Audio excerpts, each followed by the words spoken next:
ازيكم حبايب قلبي، عاملين ايه؟ يا رب تكونوا بخير وحشتوني كتير كتير كتير. النهارده بقى زي كل يوم هنعمل فطار بسيط جدا. انا خلاص ده اخر 5 ايام باللي بينظف واللي بيعمل، محدش طبعا فاضي ولا يعمل عزومات ولا يقف ان هو يعمل الوليمات اللي كان بيعملها في اول رمضان. فالنهارده انا جايه طبعا فاضل يعني مش عارفه والله، يعني انا مش عارفه الساعه كام دلوقتي. الساعه 6 الا ربع. بس ان شاء الله انا هلحق ان انا هعمل فطار بسيط جدا. انا هعمل مكرونه بالريحان، وهعمل كبده بالرده، وهعمل بتنجان مخلل. بس كده. هنا حطينا ميه تغلي، هحط فيها ملح وزيت. احط في الميه شويه ملح كده اهوت،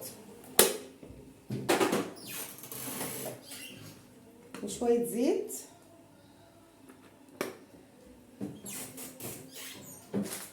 انا مش هعمل مكرونه كتير.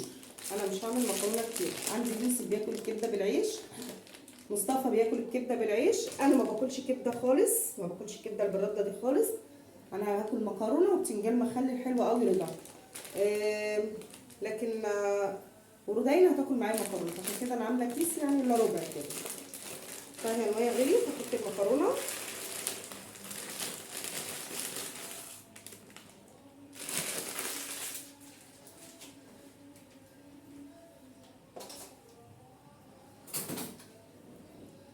وهعملها بصلصه، يعني انا هعملها بصلصه مش بطماطم، هعملها بصلصه، فمش هتاخد وقت خالص والله. وهنلحق فطارنا وهتشوفوا وهيبقى الدنيا كلها تمام. اسلق المكرونه على ما اوضب الكبده، وبقول لكم نعمل تتبيله الكبده ازاي. وبنعمل مع بعض صلصه المكرونه. انا صفيت المكرونه، صفيتها ونفس الحله غسلتها وهعمل فيها المكرونه. هجيب زيت، احط زيت. ايوه كفايه عشان المره اتسرحت. وانا حاطه هنا لو شايفين الزيت بتاع اللي هقلي الاول في البتنجان، وبعد كده اقلي في الكبده. وحاطه هنا فصين توم بالعدد، وحته فلفل، مش قرن، نص قرن بس كفايه. انا بشوحهم كده.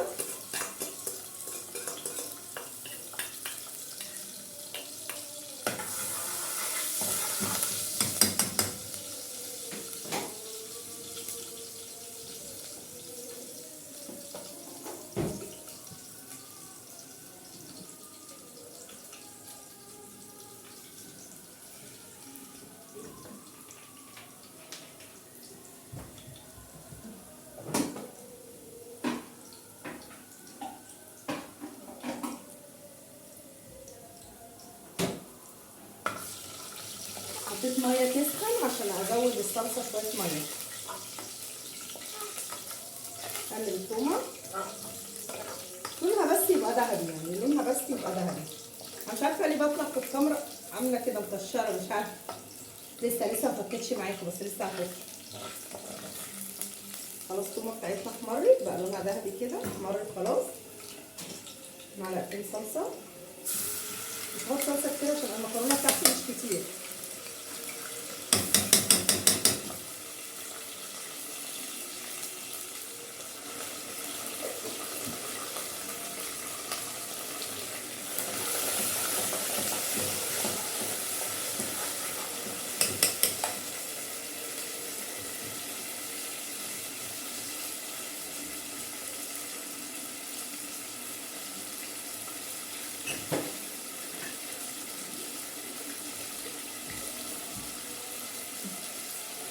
هنا شويه ميه بقى.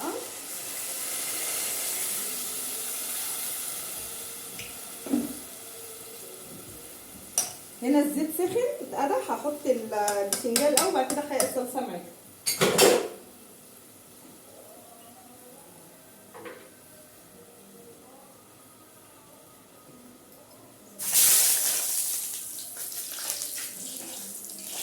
بس بفتح البتنجان كده بدحرجه.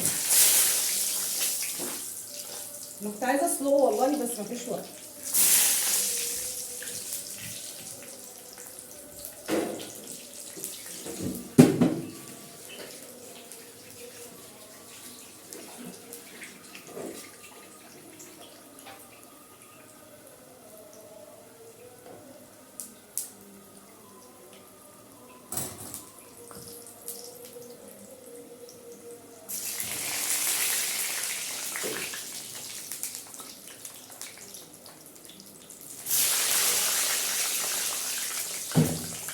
البتنجان غالي في السوق ومش حلو خالص، انا لقيت دول بالعافيه لدرجه ما عرفتش اكمل نص كيلو بس مكمله فلفل.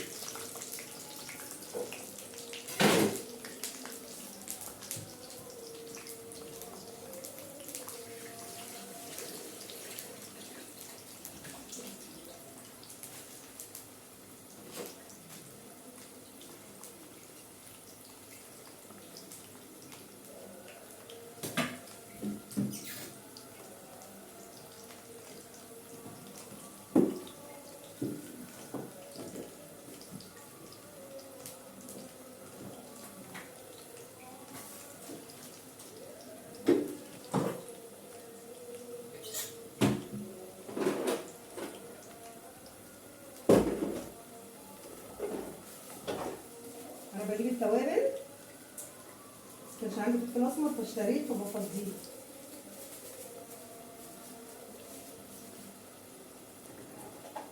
بحط ايه بقى على المكرونه؟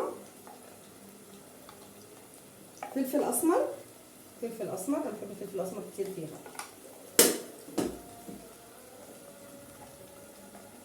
ملح،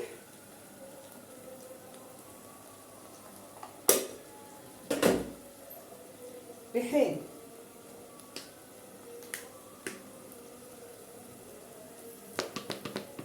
مش كتير عشان ما يبانش العيال لو شافوه مش هياكلوه، عينه بيبقى طعمه تحفه.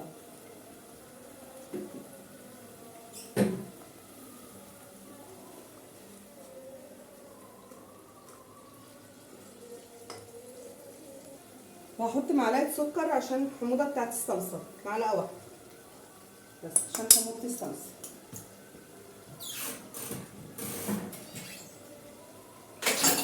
وخلاص صلصتي خلصت.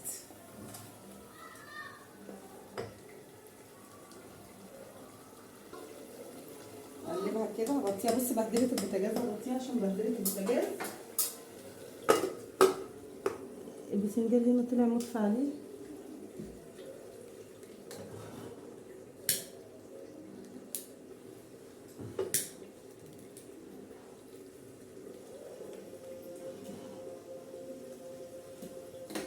تعالوا بقى نشوف هنتبل الكبده بتاعتنا ازاي. ده نص كيلو كبده شرايح، نص كيلو كبده شرايح. دي حته تومه اللي عليها، دي حته تومه كانت فايضه من حسيت ان التوم كتير للمكرونه رحت فرمه ايه حته عليها. انا ما بتبلهاش بحاجات كتيره.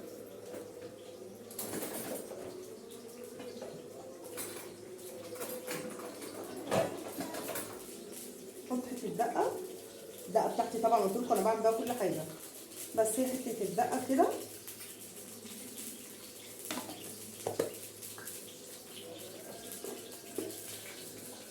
مش هحط ملح كتير يعني، بصوا كده بس، مش هحط كمان ان الدقه فيها ملح.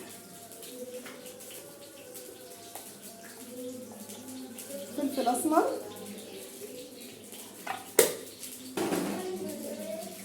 بس كده. هنقلبها اهي. هعصر عليها بقى، هعصر على الكبده نفسها عصره ليمون.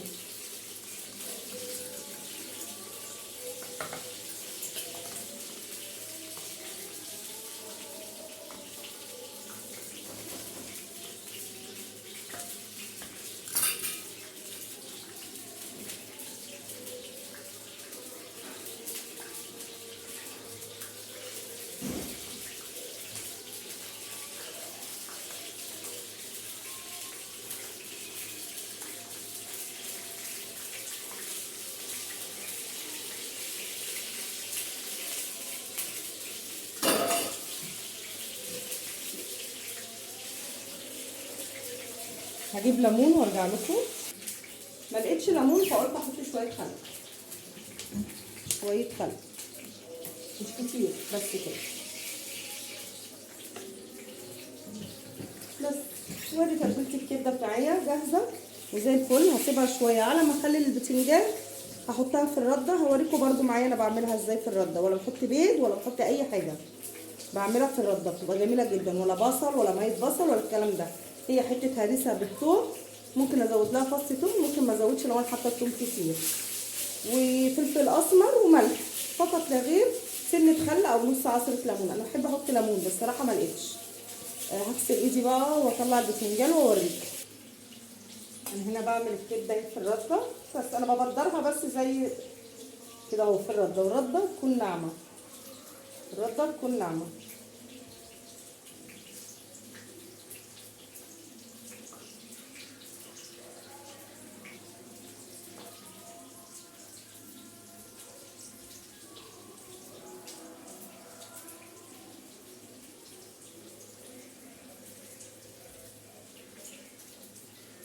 اقلب الفلفل،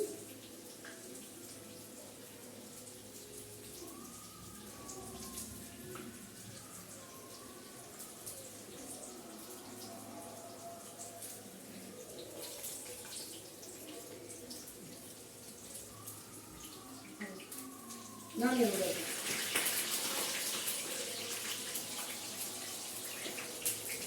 طلع باقي الفلفل والبتنجان.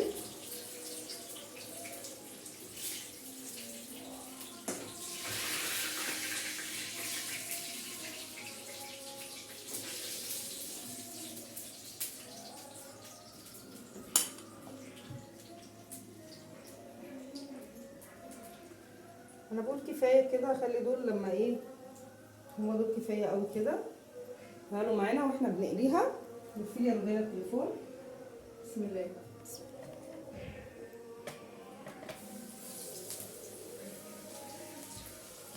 قربيها شويه يا ربيع.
على ما تقلي الكبده نخلي البتنجان مع بعض. ناخد الدقه،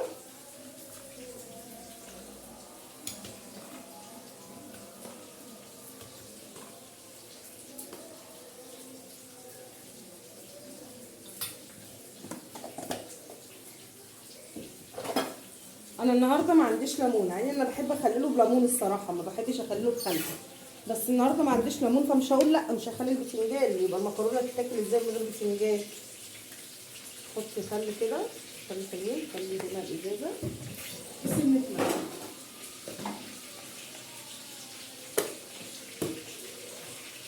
وعيني برضو على الكبده اللي ما بتاخدش حاجه في ثانيه بتتقلب.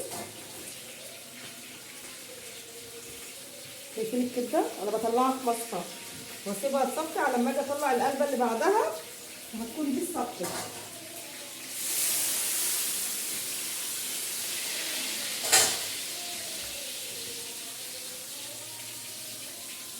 ادي البتنجان بتاعي اهو، زي ما قلت بغرز بالشوكه اهي، بالشوكه وحيق يعني. ممكن ده ازود له شويه ملح شويه عشان خل اهي بالشوكه او بايدي، هو بارد شويه ممكن اغرز بايدي.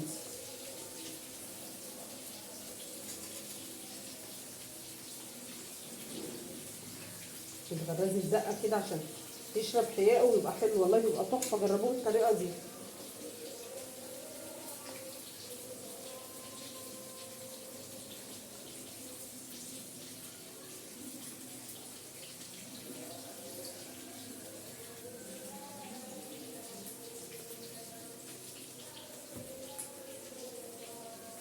كل ده ولسه المغرب ما اذنش، انا خلصت على المكرونه طفيت عليها، واخر طاسه الكبده اهي، والبتنجان بتاعي خللته والحمد لله خلصت. وادي الفلفل بتاعه اهو، حطيت الدقه كده، وطبعا ما ننساش شويه الميه اللي هنعمل بيهم الصوص. شويه ميه، اقلب بس الكبده يا جماعه عشان ما تستحملش. هطلعها.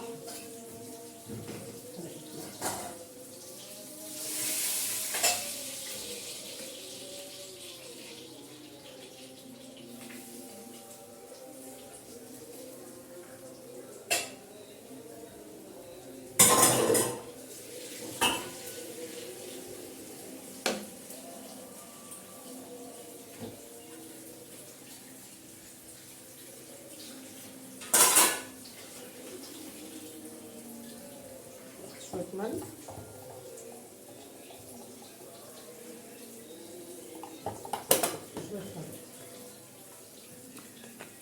بس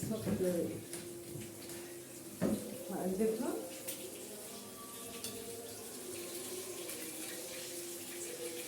جمدان اخر جمدان. وادي الباذنجان المخلل بتاعنا خلص. نعمل ازاي؟ الباذنجان من جوه عامله ازاي وبيضه ازاي، مش محروقه ولا عامله، لا الباذنجان بيضه وزي الزبده من جوه طريه، زي الزبده من جوه طريه. هحضر بقى تخلص اكلي اغرفه واوريكم. وهنا كان اكلنا زي ما شايفين كده. دي الكبده بالرده، مكرونه بالزعتر، بالريحان، معلش يا جماعه، مكرونه بالريحان وبتنجان مخلل وعيش بلدي. العيش يا رودينا. وده كان اكلنا، اكل بسيط قوي وسهل والله، خلصته في 10 دقايق. ده للي هم بيشتغلوا زيي ومستعجلين وجايين او بينضفوا الشقق الايام دي، وعيش بلدي، او بينضفوا الشقق الايام دي ومش فاضيين ان هم يعملوا حاجه. واقول لكم اشوفكم على خير، والسلام عليكم ورحمه الله وبركاته. واشوفكم في وصفه جديده. معلش افكارنا دلوقتي بسيطه، لكن بعد كده افكارنا هتبقى احسن، عشان انتوا عارفين وقت رمضان ضيق، فانا باجي من شغلي فبضطر اعمل حاجات سريعه، لكن لما يبقى في وقت متاح ان انا اعمل معاكم حاجه عزومات او حاجات اكتر هعملها معاكم. وكان نفسي اعمل معاكم كحك والبسكوت، بس عشان انا اخويا لسه متوفي فعشان كده انا بطلع باسمر، مش هينفع ان انا اعمل كحك وبسكوت والكلام ده، لكن انا بعرف اعمله، كان نفسي اعمله معاكم. متنسوش الاشتراك في القناه عشان يوصلوك كل جديد. السلام عليكم ورحمه الله وبركاته. مع السلامه حبايب قلبي.